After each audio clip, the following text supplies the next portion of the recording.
येशू हे पुत्र होत, हे वदणे संयुक्तिक नाही.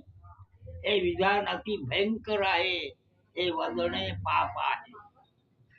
कोणी हे असत्य सांगितले तुम्हाला, जे धादांत खोटे आहे. निश्चितच राक्षसाने सांगितले तुम्हाला, हे वदणे पाप आहे.